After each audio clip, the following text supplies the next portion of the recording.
There were 76,617 short contracts to keep the price down. It's an all-time record. What you're witnessing right now is a desperate effort by the West, who has always been able to easily manipulate the price of gold and silver through levered contracts because no one ever challenged them by standing for delivery. And that's really the difference.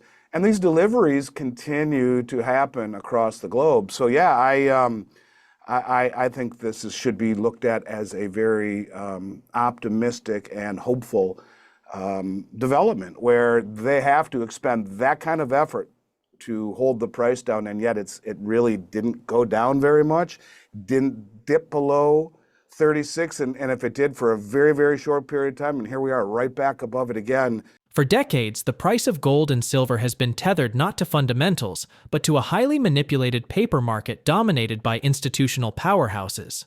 These entities, often backed by Western central banks, have used massive volumes of leveraged futures contracts to suppress the true price discovery of precious metals. Through coordinated short positions and options games, they've created an illusion of market weakness, even as physical demand has quietly surged across global vaults. But today, the mechanics of that illusion are beginning to unravel. Recent market activity has exposed the sheer desperation of these suppression efforts. Take silver, for example.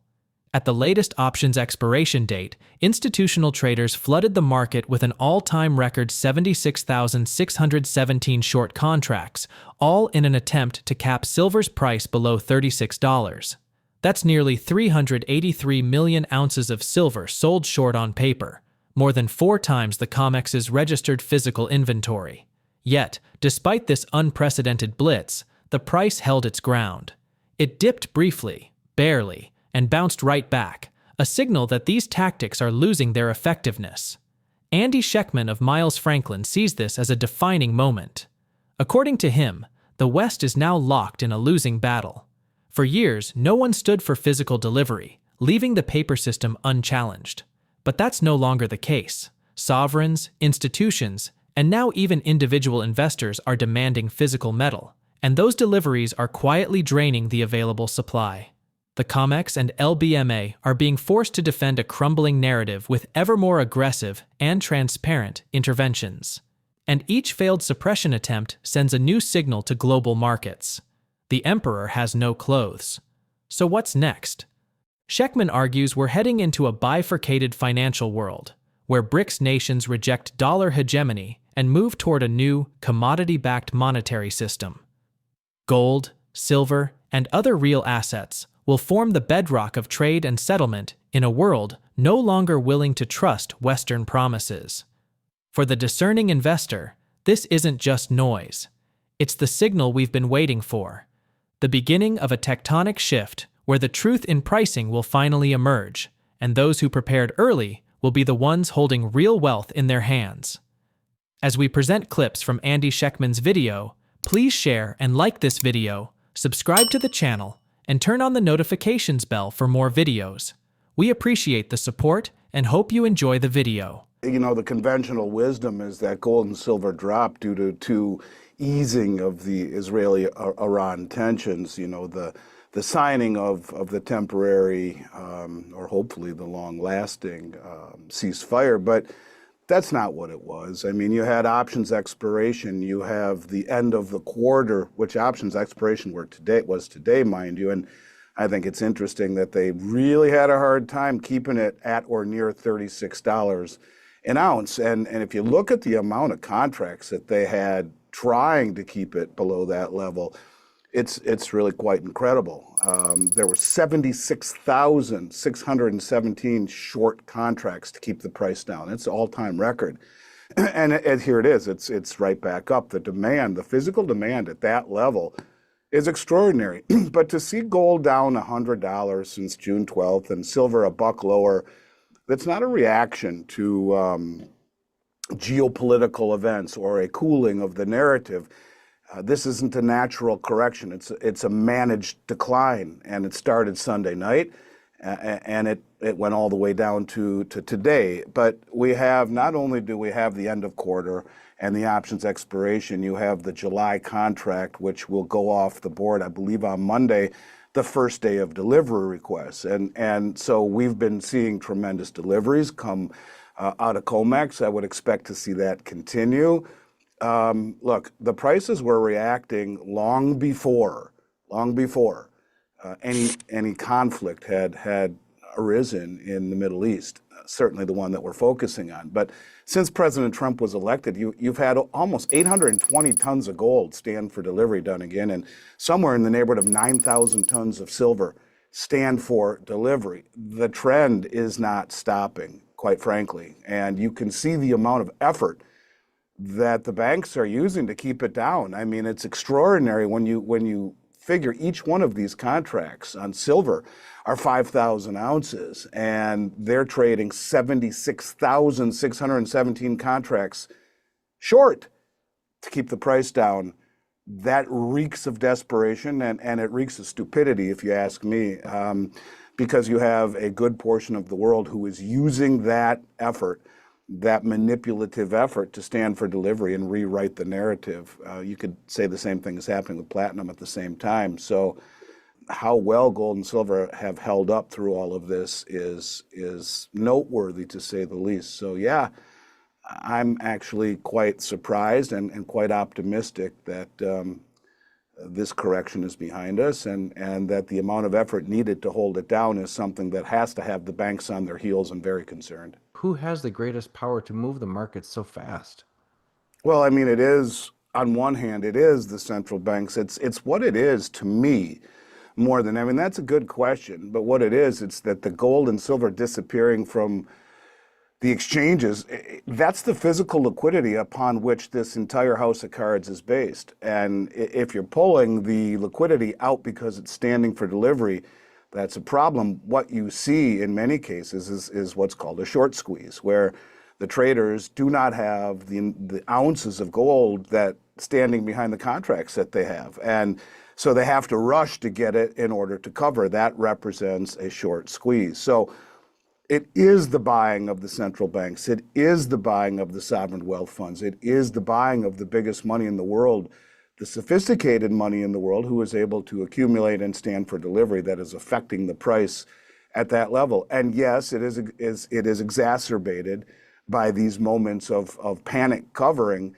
in an environment where we continue to see delivery requests. And that's something that I think people need to really understand, that this is something that never, ever happened before. David Jensen does an amazing job on Substack of explaining this. He talks about, look, the LBMA is trading 200 million ounces of gold per day and 3.43 billion ounces of silver, with a B, per day. That's almost 4 times global mine supply per day, annual global mine supply per day, standing behind somewhere in the neighborhood of, I don't know, under 200 million ounces. That is the float. I think it's much less than that right now. So you're talking 12 plus times the float. What you're witnessing right now is a desperate effort by the West, who has always been able to easily manipulate the price of gold and silver through levered contracts, because no one ever challenged them by standing for delivery. And that's really the difference. And these deliveries continue to happen across the globe. So yeah, I think this should be looked at as a very optimistic and hopeful development, where they have to expend that kind of effort to hold the price down, and yet it really didn't go down very much, didn't dip below 36, and if it did for a very, very short period of time, and here we are right back above it again. I wouldn't want to be as stupid and irresponsible as these banks are, having that kind of a short position in an environment where much of the world is challenging it through delivery. So yeah, it's to his question, I think a lot of it is short covering, but it's short covering because these players, whether it be central banks or sovereign wealth funds, are standing for delivery. That's what's different.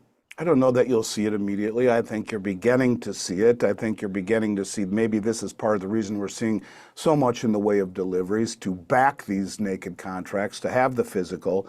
I think it just will be much harder for banks to continue to play this game where they're using unallocated paper derivatives, which will dramatically affect the balance sheet. And so, yeah, I think this is a an environment where we could expect to see much higher prices after the Basel III, maybe not immediately, but what it ought to do is make it much more difficult for these players to continue to suppress the price with unallocated paper, especially if they're standing for delivery and especially if it starts to really negatively affect their balance sheet. This will become a game, I think, where that kind of position is considered foolhardy. So yes, ultimately in the long run, I think it's one of these deals where we can't expect it to happen just like that the moment the switch is flipped, but I think it is a trend that we are seeing where these banks already, it appears as though they're realizing this in gold. We haven't seen them capitulate in silver yet, but I think that's coming. And quite frankly, to have these unallocated naked positions against the backdrop of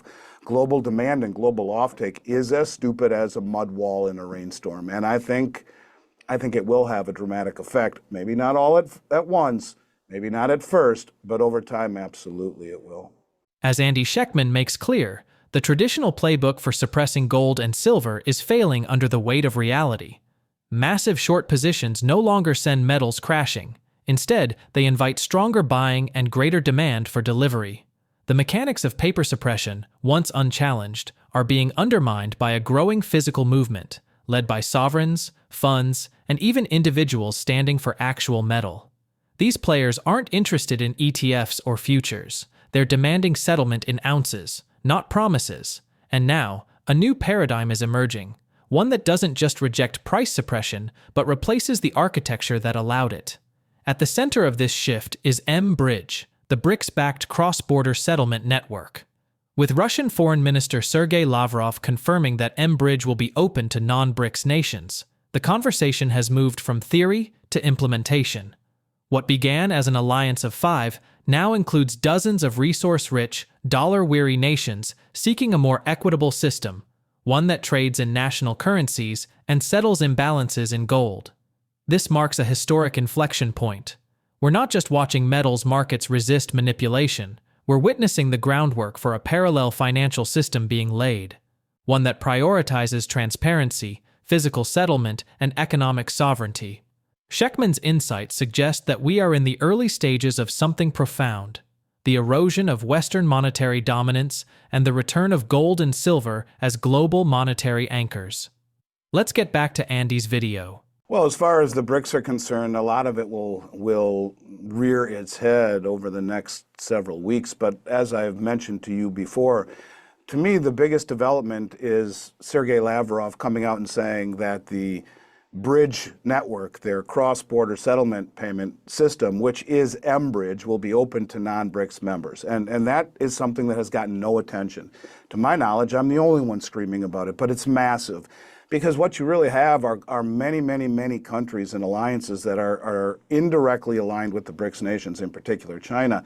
Whether you're talking the Belt Road, the Shanghai Cooperation Organization, or the Eurasian Economic Union, those entities alone added onto the BRICS equates to roughly 90% of human population, the majority of global GDP, the majority of global commodity production, refining, the majority of the manufacturing capacity on the globe. You have Vietnam, who is just fully applied. Of course, China and Vietnam being two of the main manufacturing hubs in the world. You have Indonesia, who has just fully been admitted in and massive stash of nickel and rare earth. You have Mexico, who is now saying that they want to be one of the 45 countries who want to attend the BRICS meetings. You are seeing a growing alliance.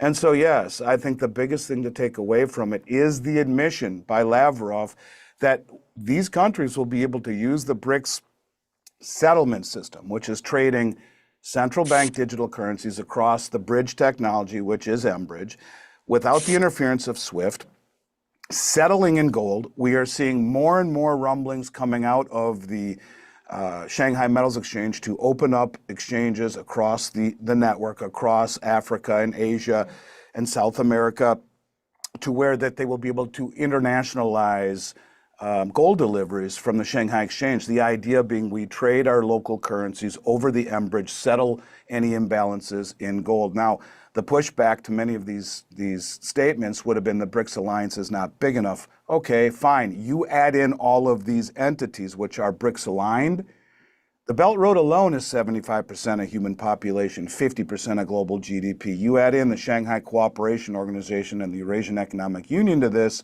on top of the Belt Road to the BRICS, and you are talking a massive, massive swath of human population, of global production, of commodities, of global manufacturing, of military might. And I think it's something that would be a huge mistake to underestimate, with the stated goal coming out of Brazil being to find a new settlement system that bypasses the dominance of the dollar and the SWIFT system. So to me, that is what I am looking to see, and that's a big one, a really, really big one. And you'll note that they're very keen in saying that this technology, this BRICS technology, the M-bridge technology, is not compatible at dollars, pounds, and euro. So you're pigeonholing the West, and you are opening this up to the majority of the nations around the globe that are underdeveloped, that are resource rich, and that are looking to find a way not only to improve their standard of living, but to do so in an environment that perhaps is one that is more about cooperation rather than coercion, and converting to a dollar that has been very strong has been very difficult for these nations. As far as the Japanese carry trade is concerned, yeah, I mean, I'm surprised we haven't seen more fallout from it yet, but this is a situation that is unwinding. Of course, the whole premise of the carry trade was that institutions or countries or people could invest, buy or borrow in Japanese yen at next to nothing, at zero rates, and then convert to dollars and buy dollar-based assets, whether it be cryptocurrencies, whether it be Nvidia stock or Apple, whether it be treasuries. And that's unwinding as the yen goes higher and the rates go higher. That remains to be seen how that all plays out. And even the wild card, do they actually entertain joining BRICS, as people like Jim Willey have thought perhaps is in the cards? So there's a lot of fluidity. Then again, the difference between this administration and last is the last administration, their actions were too stupid to be stupid. And therefore, it was obvious what they were trying to do. This administration, their actions are more subtle and maybe even a little bit more confrontational, but all leading to the same thing, and that is an increase in de-dollarization, an increase in unification by these countries, safety in numbers. And I think when you look at what's happened with Iran, and some people might think, well, maybe it's a little bit more than meets the eye. Maybe this is a shot across the bow with the BRICS, as in fact they are full BRICS members and are full Shanghai Cooperation Organization members. This will not be something easy, and I think these nations understand. You look at India, you look at Saudi Arabia, who seem to be straddling a little bit both sides. That's understandable. Until everything is set and everything is unified, this will be a slow-moving yet developing event. And I think people need to not focus too much on the immediacy of something like the BRICS meeting, but look at the pieces that continue to be put together. And as far as I'm concerned, this has not stopped. In fact, this is the biggest piece of BRICS bullish news that I've heard in the 4 years I've been covering it, and that is that they have the ability to offer this network to non-BRICS nations, with the exception of the euro, the pound, and the dollar. I think that is a massive shot back across the Western bow, and something I'm looking forward to see unfold over the next few weeks as that meeting starts here in the first week of July. For over half a century, the pricing of gold and silver has been held hostage by Western financial architecture. From the infamous London gold pool collapse in 1968 to the COMEX futures market domination in the decades that followed, institutional players have relied on derivative products to suppress metal prices and protect fiat credibility. Leveraged contracts, often traded at multiples of available physical supply, allowed them to flood the market with artificial volume, distorting price discovery and creating the illusion of ample supply. The truth?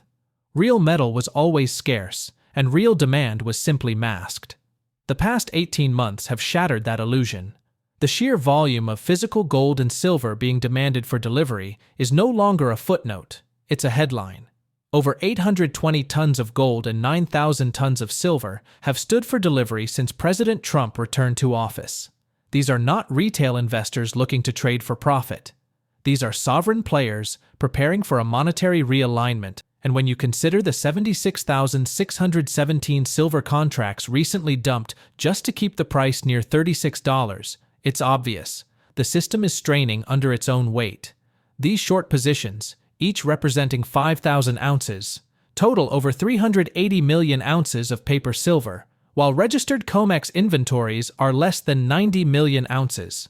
What began as an economic bloc has now evolved into a geopolitical force, rewriting the rules of trade. The announcement by Sergei Lavrov that BRICS' M-Bridge system will be open to non-member countries is a geopolitical earthquake. This cross-border payment network allows settlements using central bank digital currencies, CBDCs, and physical gold, completely outside the dollar-based SWIFT system. With over 75% of the global population already involved through aligned groups like the Belt and Road Initiative, Shanghai Cooperation Organization, and Eurasian Economic Union, the reach of this system is immense. Nations like Vietnam, Indonesia, and even Mexico are signaling interest, joining a movement defined not by coercion, but by resource-backed cooperation. And this isn't just about monetary theory, it's about strategic action. The Shanghai Gold Exchange is expanding its footprint into Africa, South America, and Asia, offering an international alternative to the Western gold cartel. The goal? Simple. Trade in local currencies, settle in gold, and remove the dollar's chokehold on development. For underdeveloped nations, it's a lifeline. For the West, it's a reckoning. So, what happens next? The old system will continue fighting back, deploying every tool in its arsenal, media narratives, short squeezes, policy tweaks, but the center cannot hold. As unallocated positions become regulatory liabilities and physical inventories dwindle, the price of gold and silver is poised not just to rise, but to reset. We're not looking at another market cycle. We're watching the end of a monetary era. And when the dust settles, the winners won't be the ones who trusted the system. They'll be the ones who prepared for its failure, with real assets, in a real economy, built on real value. If you've made it this far, you're not just watching, you're thinking critically. You're seeing through the noise, understanding the stakes, and preparing for what's next. Now is the time to stay informed and stay ahead. So, if you found value in this breakdown, make sure to like the video, subscribe to the channel, and turn on notifications so you never miss a critical update. Drop your thoughts in the comments. Are we on the cusp of a new monetary era? Are the BRICS really about to break the dollar's back? We want to hear from you. Thanks for watching, and see you in the next one.